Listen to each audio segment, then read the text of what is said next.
얼마 전 대한민국 동해상에서 러시아의 충격적인 무력 도발이 자행되었습니다. 바로 러시아 태평양 함대 소속 군함 14척이 동해를 가로질러 쿠릴 열도로 항해한 것입니다. 이는 러시아가 주관하는 다국적 연합훈련인 보스토크의 일환이었는데요. 그런데 특이한 것이 현재 러시아는 우크라이나와 전쟁 중임에도 불구하고 굳이 항공 영해를 가로질러 일본과 영토 분쟁 중인 쿠릴 열도에서 보스토크를 주최한 것입니다. 이것만으로도 러시아의 영토 확장 야욕이 절대 우크라이나에서 끝나지 않을 것이라는 걸 뼈저리게 느낄 수 있습니다. 더군다나 보스토크와 유사한 목적의 림팩 훈련이 타국의 경계를 최대한 침범하지 않는 하와이에서 주최된다는 걸 생각해보면 러시아의 이런 행동은 명백한 무력 도발입니다. 그런데 일각의 군사 전문가들은 오히려 이번 훈련이 러시아의 자충수였다고 분석하고 있습니다. 보스토크로 인해 러시아 국방력의 처참한 현실이 전 세계에 알려졌다는 건데요. 실제로 역대 최대 규모였던 보스토크 2018에 참가했던 병력이 무려 30만 명에 달했던 것에 비해 이번 보스토크 2022에 참여한 총병력은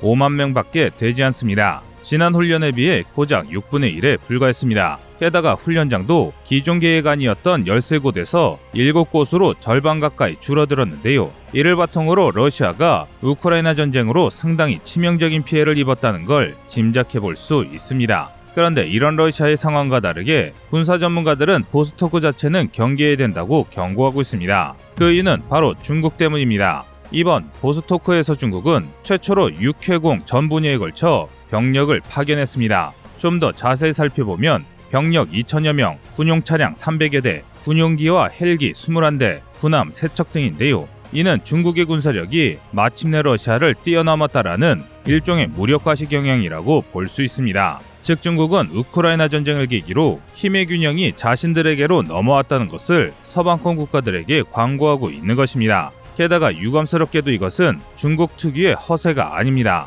실제로 현재 중국은 7,500톤급 구축함을 무려 6대나 동시에 건조하는 등 폭발적인 전력 증강을 단행하고 있는데요. 게다가 이보다 더 큰 문제는 중국 군함의 배수량이 단계적으로 증가하고 있다는 사실입니다. 이것이 상당히 심각한 위협인 게 배수량이 늘어난다는 건 단순히 군함의 크기가 커지는 것만이 아니라 탑재할 수 있는 무장의 절대량이 늘어난다는 뜻이기 때문인데요. 또 배수량이 커지면 군함이 강한 파도에 버틸 수 있습니다. 이는 다시 말해 중국이 최근 건조한 배수량 12,000에서 13,000톤의 055형 구축함 정도면 이제 태평양 같은 대양에서도 무리 없이 군사작전을 수행할 수 있다는 뜻입니다. 이는 곧 중국이 전 세계를 상대로 전쟁을 벌일 저력을 갖추게 되었다는 의미인데요. 미국이 세계 경찰을 자처할 수 있는 이유가 압도적인 배수량의 해군력에서 나온다는 걸 생각하면 중국의 이런 전력 증강은 우리 대한민국에게는 상당한 위협으로 자리 잡을 수밖에 없습니다. 오죽하면 과거에는 이런 원해 군사작전을 방지하기 위해 세계 각국이 모여 군함의 배수량을 제한하는 해군 조약을 맺었을 정도인데요. 그리고 이를 기반으로 만들어진 게 현대에도 사용하고 있는 군함 구분법입니다. 일례로 군함의 가장 작은 등급인 초기함은 배수량 400에서 1500톤의 함선을 의미하고 이 다음 배수량이 1500에서 3000톤의 호위함입니다. 그리고 이 위체급이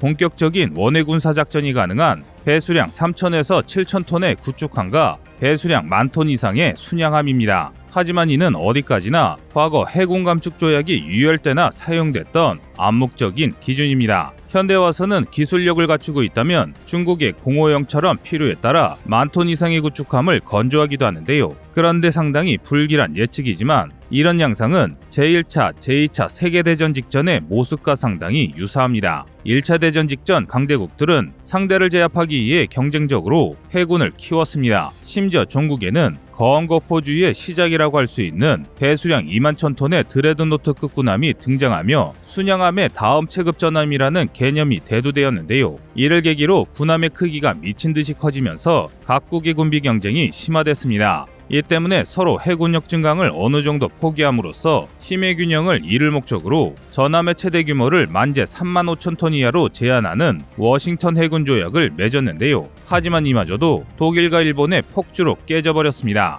결국 이를 계기로 배수량 35,000톤 이상의 대형 전함들이 우후죽순 건조되었습니다. 배수량을 기반으로 한 체급 차이가 해전의 승패를 결정지었던 만큼 적성국의 군함에 대항하기 위해서는 보다 큰 전함을 건조하는 게 거의 유일한 해법이었기 때문입니다. 더군다나 이 시기 해전은 서로 함포를 겨냥하고 적 군함이 침몰할 때까지 포탄을 쏘아대는 방식이었습니다. 즉 군함이 얼마나 거대하고 얼마나 큰 함포를 탑재했느냐가 곧 국방력의 상징이었던 건데요. 그렇다 보니 최대한 군함의 크기를 키울 수밖에 없던 것입니다. 심지어 이런 거항거포주의에 미쳐버린 일본은 1941년 만재 배수량만 무려 72,800톤에 달하는 초대형 전함을 국가 총예산의 1%를 들여 건조했습니다. 현재 가치로는 10조 원이 넘는 야마토급 전함까지 탄생시켰는데요. KF-21의 개발 비용이 8조 8천억 원이었다는 걸 생각하면 고작 전함 한 척에 무려 10조 원을 태웠다는 게 얼마나 터무니없는 수준인지 감이 오실 텐데요.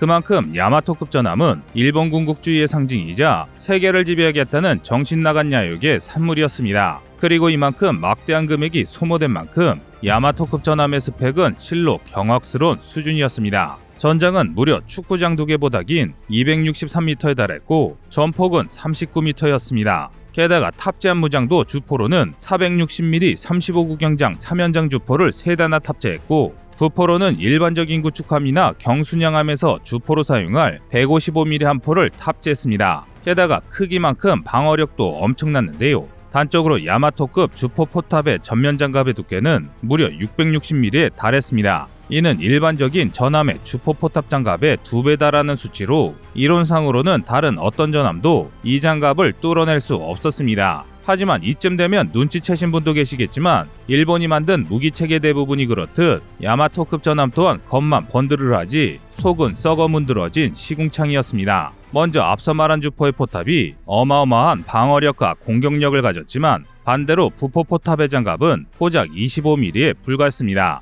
여기가 바로 철옹손 같은 야마토함의 치명적인 약점이었는데요. 심지어 이것도 모자라 부포 포탑 밑에는 주포의 탄약고가 서로 연결되어 있었습니다. 즉 웬만한 포탄 한 방이 부포 포탑에 떨어지기라도 하면 그대로 불길이 주포 탄약고까지 번져 야마토급 전함 전체의 탄약고가 유폭을 일으키는 어이없는 구조였습니다. 이 정도면 사실상 제발 격침시켜달라고 애원하는 수준인데요. 그런데 문제는 또 있습니다. 큰 대포로 적 함선을 박살내는 데만 몰빵하다 보니 대공 능력이 처참한 수준이었습니다. 전함이 크면 클수록 전함을 노리는 전투기가 타격하기도 쉬워진다는 걸 생각하면 도대체 일본인들 머릿속에 뭐가 들었을지 궁금해질 지경인데요. 실제로 야마토급 전함의 대공포 대부분은 장갑 하나 없는 노천식이었고 기본 탄창도 15발이 고작이었습니다. 더군다나 여기에 기술력 부족으로 대공 사격을 통제할 수 있는 레이더마저 갖추지 못했으니 이 정도면 전투기가 선회하면서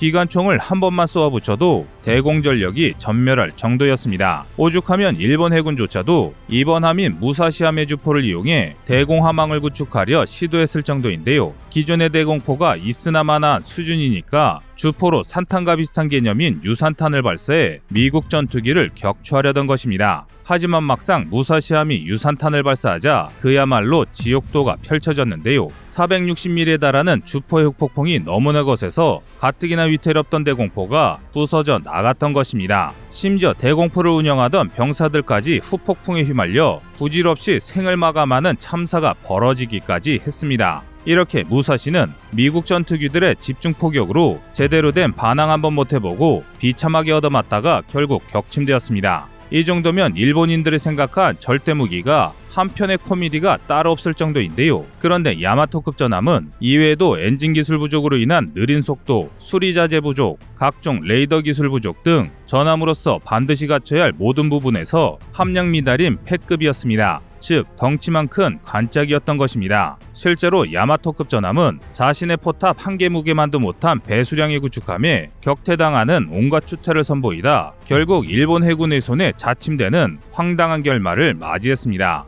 그런데 여기서 더 웃긴 건 사실 야마토급 전함이 건조되었을 때쯤에는 이미 거함거포주의가 몰락하던 시기였습니다. 앞서 말한 바와 같이 전함은 전투기에 너무 무력했고 더군다나 항공모함이 발전하면서 이런 약점은 더욱 커졌습니다. 그리고 결정적으로 미사일이 등장하면서 덩치가 큰 전함은 돈만 잡아먹는 하마가 되었는데요. 실제로 야마토급 전함 주포의 사거리는 40km 정도에 불과했고 일반적으로 전함 간의 해상전이 발생했을 때 주포의 명중률은 고작 10% 언저리였습니다. 그런데 여기에 말도 안 되는 사거리에 압도적인 명중률이 특징인 미사일이 등장했으니 이런 구시대적인 전함이 역사의 뒤안길로 사라지는 건 당연한 수순이었습니다. 그리고 이는 오늘날 함대 구성의 핵심이 이지스 구축함이라는 사실만 봐도 확실하게 알 수 있습니다. 현재는 미사일 기술이 발전하면서 무작정 군함의 크기를 키우지 않아도 압도적인 화력을 보유하는 게 가능해졌습니다. 그리고 놀랍게도 이 분야의 대표주자가 바로 만재배수량 1600톤에 달하는 대한민국의 세종대왕급 구축함입니다. 사실 한국이 세종대왕급 구축함을 만든 이유는 원해 군사작전의 용도보다는 적성국의 군함에 대응하기 위해서인데요. 당장 바로 위에 북한이 있고 고작 300km 남짓한 서해 너머에 중국이 호시탐탐 한국을 노리고 있는 상황에서 우리만 암묵적인 규정을 지킬 수 없는 노릇이었기 때문입니다. 그리고 한 번 각오를 다진 대한민국의 미친 화력은 그야말로 상상 이상입니다. 단적인 예로 세종대왕급 구축함은 마크 41 수직 발사관 80셀, KVLS를 48셀이나 탑재하고 있습니다. 마크 41 수직 발사관 80셀에만 사거리 170km의 SM-2 함대 공유도탄이 탑재됩니다. 게다가 여기에 더해 최대 탐지거리 450km, 동시 최대 24개 목표물과 교전할 수 있는 이지스 시스템까지 더해졌는데요.